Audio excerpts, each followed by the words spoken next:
పొడుస్తూనే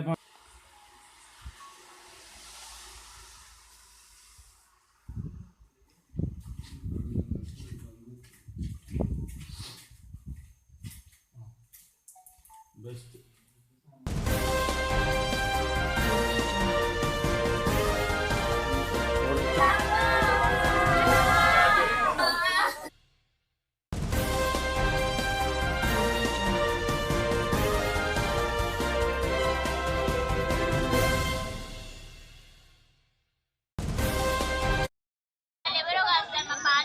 పెద్దమ్మ పెద్ద నాన్న అన్నయ్య నాకు అన్నయ్య సార్ అట్లా చేస్తారని ఎవరు అనుకుంటారు సార్? అది చేయడానికి ఒక రీజన్ ఉంది సార్. ఎందుకంటే మాకు వాళ్ళకు భూముల విషయంలో గొడవ జరిగింది సార్. ఆ గొడవ జరిగినప్పుడు మేము పోలీసులకు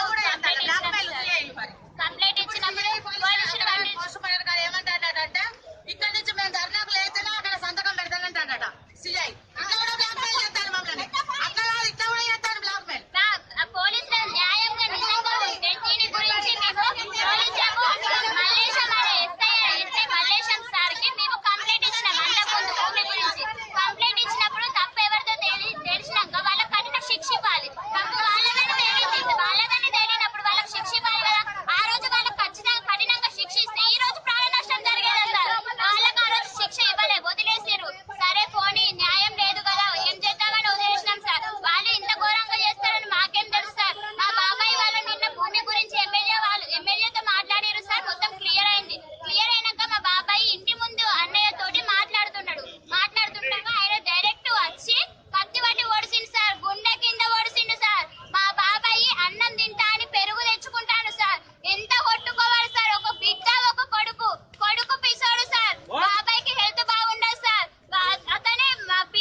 బయటకు వచ్చినప్పుడు మా డాడీ మీదకి దాడి చేసినప్పుడు ఆల్రెడీ చేసారు సార్. కత్తి పట్టి చేయి మీద ఒడిసిండు అన్నయ్య.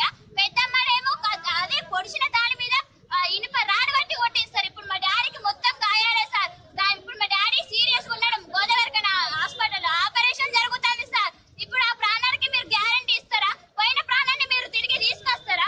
మేము అప్పుడు కంప్లైంట్ ఇచ్చినప్పుడే మీరు సీరియస్ గా రియాక్షన్ తీసుకుంటే మీరు ఈ రోజు ప్రాణ నష్టం జరిగేదా? యాక్షన్ తీసుకుంటే ఆ రోజు మాకు న్యాయం లేదు. ఒక్కటే మాకు కావాల్సింది. మీరు ఆ రోజు యాక్షన్ తీసుకోలేదు. ఒక ఛాన్స్ ఇచ్చిన అయిపోయింది. ఇక మాకు వాళ్ళనైనా వదిలేయాలి.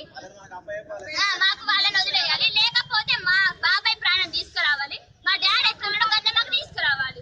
ఇదన్నా కావాలి. లేకపోతే వాళ్ళని మాకు వదిలేయాలి.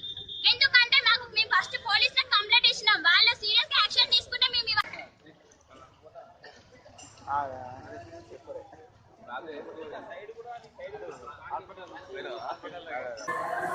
సంఘటన జరిగిందని చెప్పేసి మాకు సమాచారం వచ్చింది. మేము చేరుకునేలోగా మళ్ళీ మాకు హాస్పిటల్ నుంచి ఇన్ఫర్మేషన్ వచ్చింది. ఒక ఇంజూర్డ్ పర్సన్ ఇక్కడికి కత్తిపోటుతో వచ్చాడని చెప్పేసి మేము వెంటనే బెల్లంపల్లి 2 టౌన్ ఎస్ఐ గారికి ఇక్కడ పంపించడం. సో ఆ పర్సన్ యొక్క పేరు దశరథం, ముద్దసాని దశరథం. అతను అండర్గోయింగ్ ట్రీట్మెంట్ ఇక్కడ చనిపోయినాడు. అలాగే వాళ్ళ ఇంకో బ్రదర్ కూడా చేతి దగ్గర బలమైన గాయము, అలాగే ఒక కత్తిపోటు ఉన్నది. దీనికి కారణం ఏమంటే ఈ చనిపోయిన మృతుని కుటుంబానికి మరియు ఎవరైతే ఈ కేసులో ఇన్వాల్వ్ ఉన్న వాళ్ళకు ల్యాండ్ ఇష్యూస్ అయితే వాళ్ళ మధ్యలో నడుస్తున్నది. సో దాన్ని దృష్టిలో పెట్టుకొని ఈ ఆదివారం కూడా ఏదో పంచాయతీ ఉన్నదని చెప్పినారు. సో దానికంటే ముందే ఇతనికి చంపాలనే ఉద్దేశంతో ఎవరైతే ఈ ప్రయత్నం చేస్తున్నారో సంజీవ్, వాళ్ళ నాన్న అంకుల్, అలాగే వాళ్ళ అమ్మ లక్ష్మి, వీళ్ళు ముగ్గురు కూడా పకడ్బందీగా కత్తి గొడ్డలతోటి వీళ్ళని దాడి చేసి అతనికి చంపినారు. అలాగే ఇంకో పర్సన్